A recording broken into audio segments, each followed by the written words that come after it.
I'm smiling. Don't worry. Just go ahead, There's Maude. a lot You more got people behind there than you Coming think. to you from the SourceFedNERD set this Monday. Hey nerds! Today we're going to be breaking down our chosen stories for you to weigh in on. Matt, what are you going to cover today? Well, I'm talking about how Alex St. John, the co-creator of DirectX, just kind of took a shit all over every overworked developer and engineer in the gaming industry. That'll be a fun chat. Sam, what you got? I'm going to be talking about Ghost in the Shell and this huge controversy that came out over the weekend about how Paramount tried to use CGI to shift the ethnicity of a specific actress in the movie. They tried to Dolezal her.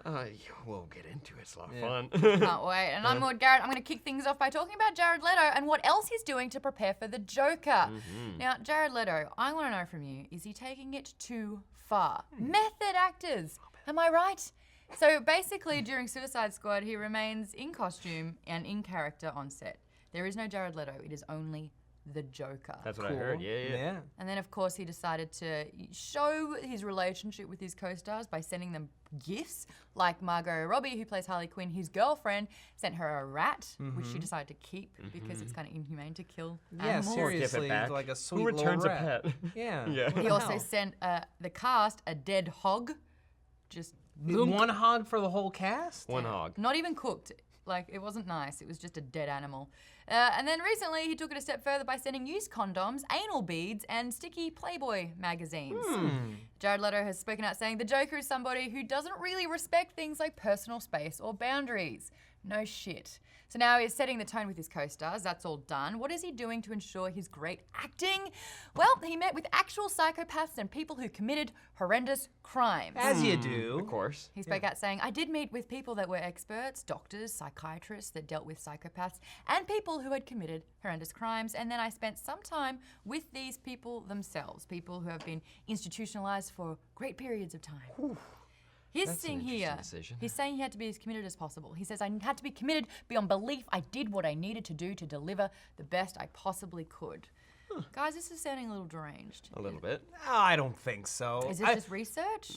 Well, it's like, why are we still talking about this? Because this was a story back when they were shooting it, and now they're shooting more of it. But anal beads. Okay, anal beads. You think that's Did he worse than a use- dead hog or a rat? Used. On whom? The used condoms, was he doing that or was he like stealing them from like... Did he Picking wait? them up Oh wait, off did the he? street. Did he wait outside of like sex clinics, and he would just go and like, and we got him, Yeah. and there, put him in While the his envelope. face is painted. Yeah, he's like, while as a Joker. Look, I'm not gonna say it's not gross, but he's stepping into the shoes of the Joker, right? It's like maybe the most iconic character in all of comics. I missed that comic when he went and stole the anal beads. I missed that one. Yeah. That was in Batman number 461. That was in the animated series. Yeah. But like, Anal-mated. you know, he's following up Heath Ledger, won an Oscar for the Joker. Yeah. Jack Nicholson was nominated for an Oscar for the Joker, I believe. Don't kill me if that isn't true. I would believe it. I would believe it. But my point is, like, it's a tough role to be in, and if that's his process, more power to him. Like, do whatever you have to do to deliver a great performance. As long as you don't hurt anybody, what's the harm? Well, this is the thing. He's doing these particular things to psychologically damage people, to say that it's a power play and that he's in charge there.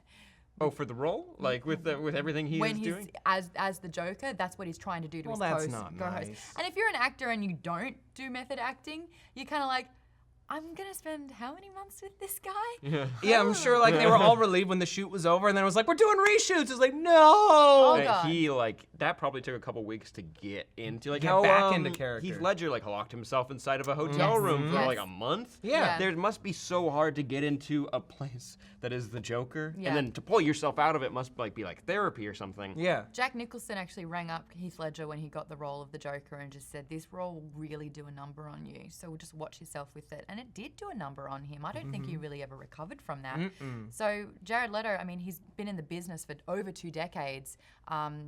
Is he mentally equipped to be able to handle this, or is he just kind of like trolling everyone? I don't know. Maybe it's a mix. Let's hope for a mix. Yeah, I'm gonna hope for a mix. That A it's nice like blend. he's having fun. Like he's Yeah. having fun, but also like he's committed. Obviously, he's committed with He's everything saying he's he done. has to do what it takes. I guess A it all lot of depends people with. say that do scary things. Exactly, Yeah, right? a lot of people say that. Imagine being in a room with people that are like, I've killed 92 people and it felt good. Let me tell you what happened. And Let you're me like, get in your head. let me Let's understand what you're like. Yeah, and he's like, I'll use that. I'll take that on, that emotional capacity. The funny thing about this, though, is that Margot Robbie, Harley Quinn, said that she was so used to seeing him in character and makeup that when she saw him without the makeup, she was more disturbed and more weirded out by that. Will Smith actually said in an interview, he's like, I've never met Jared Leto. I met him actually like a week ago, and he's like, because on set, it was just the Joker. We wouldn't talk in between scenes. We wouldn't talk. We would just do our scenes together, and he said, I'd feel very uncomfortable. And then he finally met him when they did press stuff, and he's like, oh, Hi, this buddy. this is Jared. Yeah. Oh, okay, nice to meet Oh, you. I like Jared. Nice to meet you, Jared. Yeah. Well, Jeez. So my question for you guys, and make sure you answer in the comments below, and I've got a few tweets as well, is Jared Leto taking his Joker role too far? little bit. So let's head out to Twitter for these ones. We've got one from _guy_Nico who says, I love hearing of actors diving deep into learning their character, and I wouldn't expect anything less from the Joker.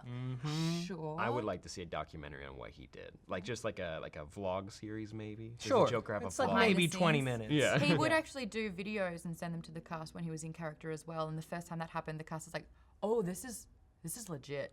This is real. This is the tone that's being set. All right. All right. I've got one from Andrew Butts, at Andrew__Butts, who said, perhaps the only way to follow up Ledger.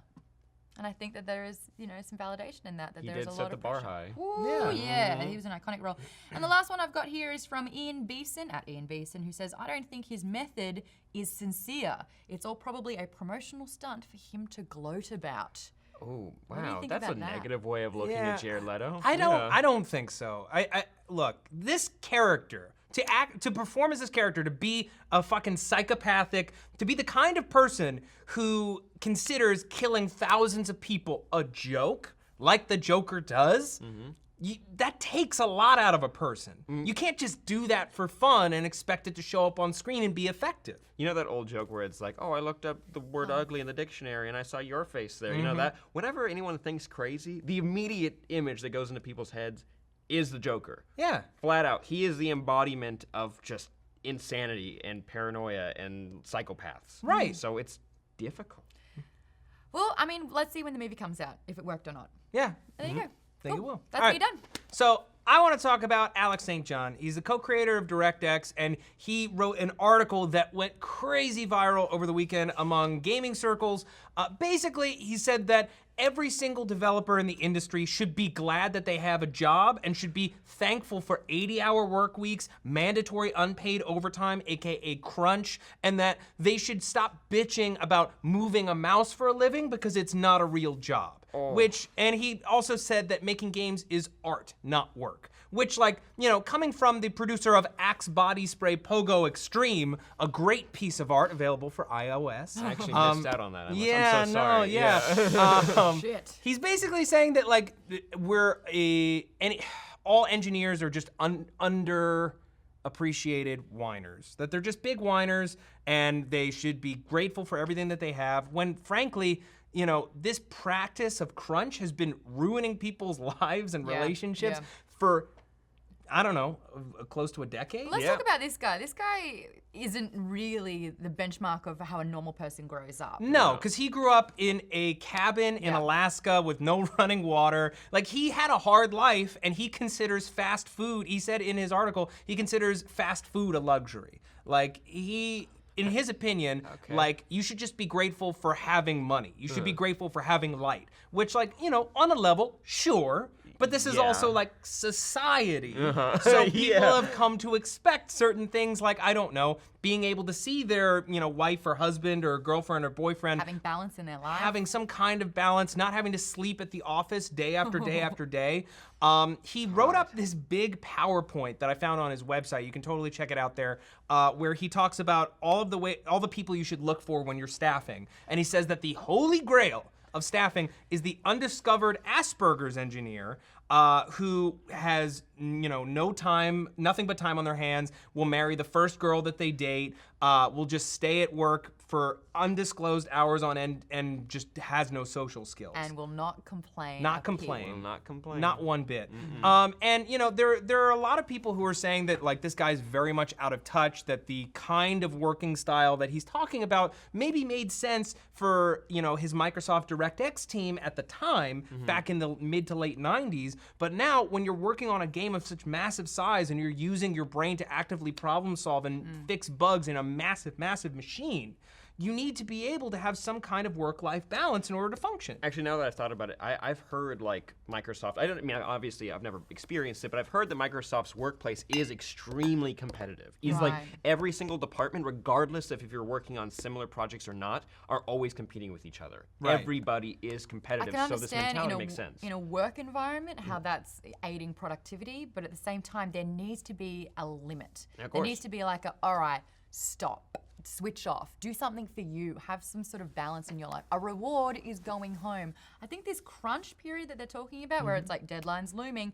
guys, I need 24-hour days from you until it's done. That is so dangerous. And when that becomes the norm, Well, that is what's dangerous. Because Yeah. it's understood if you're working on a big game that sometimes you're going to have these big crunch periods where, a deadline is looming and we have to all pitch in to take care of it. But when it is an actively considered part of your development cycle where it's just assumed that there will be crunch, that's and that the you problem. won't get paid overtime, and that you'll be working extreme hours, and Right. that you're not allowed to complain about it, that's where I have a problem. That's basically, and it's constant. Because Right. they're always making new games, and even if your company shuts down, you can automatically go get Right, out. and it's somewhere how else, people yeah. burn out. And that's the thing is like this guy, Alex St. John, he's saying that people are whining for having to deal with that kind of stuff and that, he never had to deal with crunch. You should be grateful. Right. Well, there are stories from back at Microsoft in the late 90s where he would fall asleep on his keyboard at night from having working overtime and show up to meetings with like keyboard marks on his face. And it's like, you should understand people's plight here.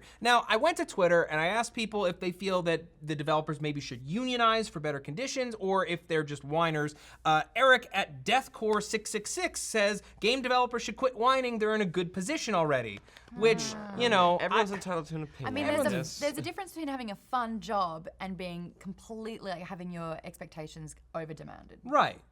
I read one of the comments on the Kotaku article that I read about this article was talking about this guy's like, my son wants to be a game developer when he grows up, and I'm terrified for him. Right. I'm terrified because I don't want him living this kind of life. I'm encouraging him if he wants to develop games, be an indie developer. And also he says that, if people aren't satisfied with their jobs, they should quit, and he's freeing people from this wage slave mentality. It's like, if you don't like it, get out of there and make your own game. Well, some people just don't have the time or the resources to make their own game or Yet the have a world doesn't Kickstarter. work that way at all. Yeah. So I guess we're talking about having the expectations here. I feel like there should be a blanket understanding that things should be in check. So you shouldn't be having this kind of overtime. Right. You should be getting at least paid for it if you're punching out extreme hours. And there should be a balance there because not everyone is this holy grail of the undiagnosed Asperger's. Is that what he's saying? Yeah. And how dare you say that if they're not like that, then that's their problem as well. And how dare you kind of manipulate and exploit those people that are. And It's like there's like this PowerPoint is pretty amazing because it's like a scientific breakdown of how to position and manipulate people into specific roles to get the job done. Like if you're an employer, and you're kind of unscrupulous, it's actually a great document. But like in terms of like people skills and taking care of people, very much not. It's Lex Luthor-esque. Yeah. So my question to you is: should game developers unionize, or are they just big whiners? No, they're not. No, they're not. At the very least, they should have some time to go home to their family and sleep. Right. I think people are at least entitled to sleep. At any the job. very least, sleep. Or at the very least, like, it's not put in the schedule that you definitely will not sleep for these 4 months. I think that's, the consequence of this could be the fact this unionization, that everyone's going to come together and there's going to be a global strike being like, we will not adhere to these demands. We will not, completely sacrifice our life, our home life and everything to make a video game. If you want it that bad. But at the same time, in the entertainment industry, and this is in video game development, this is what we do. Visual effects. It's yeah. so many people want your job. If you won't jump this high, if you won't do this, someone else will. Yeah. So you do whatever it takes just to keep your job. And let me be clear for a second. Like, we're not experts on the gaming industry. No. We're talking about this from articles that we read and from what knowledge that we have. So if you have a better understanding of how the game industry works and you want to talk to us about it, let us know down in the comments, politely, please, so that we can all be on the same page. We're just trying to start a dialogue here. Cool. Yeah. Very respectful. Nice. Very respectful. Let's be adults here. And for the last story of the day, I want to talk about Ghost in the Shell. It's Paramount's attempting to adapt the ever-popular anime. It's great anime. If you've never checked it out, you should. There's a manga and, of course, the actual moving pictures. You know. Anime. Anime, thank you very much. But anyways, the first image from the film was released last week. It was Scarlett Johansson. She looks very much like the lead character. They're calling her the Major, but the original character is Major. Matoko Kusanagi. Thank you so much for saying that for me, You're because welcome. I practiced a lot. But it's interesting that they just changed it to the Major instead of giving her Well, if they're going to westernize the her, name. they can westernize the name as well. Exactly. So the internet's going crazy. All of the anime fans are going a little bit crazy because it's obvious whitewashing. Yes. And Yeah. people aren't feeling comfortable. And like, this has been a very popular topic with Rooney Mara cast as Tiger Lily in Pan, or Emma Stone cast in Aloha I'm pretty as sure a half both of Chinese those woman. came forward afterwards saying, in hindsight, I made the mistake by accepting this role. I wanted to work with this director, or I really was excited by the premise of this movie. But as soon as I did it, and this huge reaction came out about whitewashing, I realized that I was the problem. Yeah, and we have yet to hear anything from the cast of Gods of Egypt. Right. Because that They know- whole cast. There's a long list of tricky. things to apologize for there, and they're not even up to whitewashing yet. No. That movie is a little tricky. But right now, the big story, multiple sources close to the project have said that Paramount has attempted to use CGI to shift the ethnicity of Scarlett Johansson from white to Asian. And now Paramount has come out and they've said that they did test it, not on Scarlett Johansson, on an extra in the background, and they immediately threw out that test.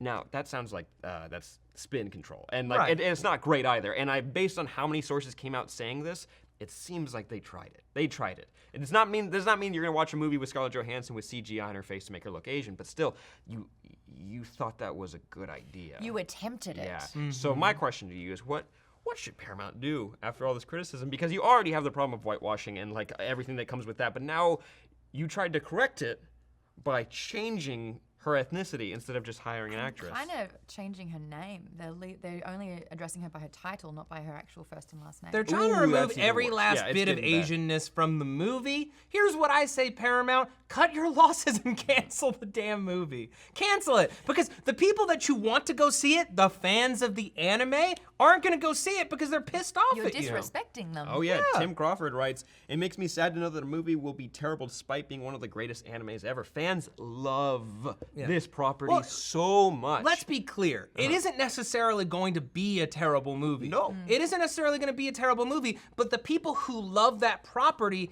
are actively against you. Do you think that they're trying to appeal to just the fans, or are they trying to make this mainstream? Well, and that's in what they're trying to Hollywood, do. they say, Yeah. well, mainstream people don't want to watch that because of the dollars in these figures, and everyone loves Scarlett Johansson, so it's a win-win if we cast her, and then everyone's happy. Yeah, but there wouldn't have been a problem with hiring an actual Asian actress to play the role. Yeah. There's no problem with that No, whatsoever. 'Cause, none. I mean, I'm not an accountant. I don't know how the money breaks down. Big names sell, Sam. Exactly. That's what's happening. Of course, Asian but so does a actors, name of Asian Ghost in the actors Shell. in particular are the most underrepresented in all of Hollywood, television, movies, what have you. And I feel like every time there is an Asian character, it's under only stereotypical means. Right. So they're only a doctor, or they're only, a ninja, or something that's just like blatantly stereotypical. It's like, And come here's on. the thing, Sam. Even if what they're saying about the CGI test is true, and that they never tested it on ScarJo and they tested it on a background actor, you're saying that all of the background actors are white too. So why are you taking like a very specifically Japanese story and trying to turn it into something that it never ever was? Could you imagine watching a movie, all white actors, or it doesn't matter, like there's a very few Asian actors, and they actively went through and changed every one of their faces to It sounds another a lot ethnicity. like Cloud Atlas, Sam. You know that movie where James Darcy plays a Korean man? And he's a white man. He's white. He's very white. Yes. He's very, very, very white. I got one more tweet from Colton Frizzell. Colton Frizzell. Got your name, okay. I get that they casted ScarJo so they could get a big name on the project, but why not cast an Asian actress? Why not? If you're gonna make her look Asian, just make her Asian. No, or just get an Asian actress. That's it wouldn't have been a big deal. Just don't have Scarlett. I'm actually a little bit worried. Scarlett Johansson hasn't spoken out about this, has she? No. She's very I think a lot of people are telling tight-lipped. her to not shut say your anything. mouth. I'd be interested to know what she thinks about all of this. I Well, would like think to know. she's embarrassed. I think she's deeply embarrassed. No one wants to be at the center of this kind of shit. But she probably was either a fan of the anime or was convinced to do it or whatever, and didn't really see it as a huge problem because she wanted to make sure that this movie got made. This movie's been in development for years and years and years, and she was like, finally, this movie can get made, I can make it happen. Oh shit, no one likes that I'm But in did they not remember Dragon Ball Z? Remember how they tried to make that anime? Dragon Ball Evolution. And it was this white guy? Justin and they were all Chatwin. white? I've tried to make it to And that movie a Bulma couple was Emmy times. Rossum? It's real bad. It's real bad. But that was a blatant example of whitewashing a really, traditionally Japanese franchise. And not working. It not working. I just imagine before I started writing the story, I'm like, what's a higher up at Paramount doing right now? When the guy came in, he's like, haha, fun story. So a couple people heard that we tried to shift the ethnicity of Scarlett Johansson. And then he's like, what did you do? It's well, we tried to shift the ethnicity of Scarlett Johansson because like after all that backlash about Aloha and all those movies, we thought maybe if we made her Look Asian, then it wouldn't be a huge problem. Oh, so you took a white actress That you told me to cast.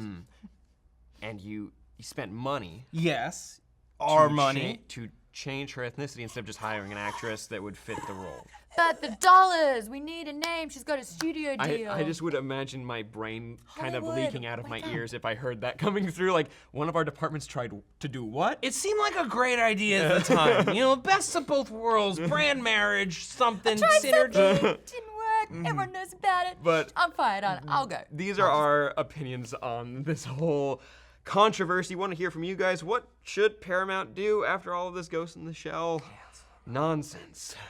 I say cut your losses. And your maybe story? Cast a should video game developers unionize to fight horrible conditions, or are they whiners? And for me, I want to talk about Jared Leto. Is he taking the role of the Joker too far? Should he just chill out a little bit, or are you like, as long as it's a good role?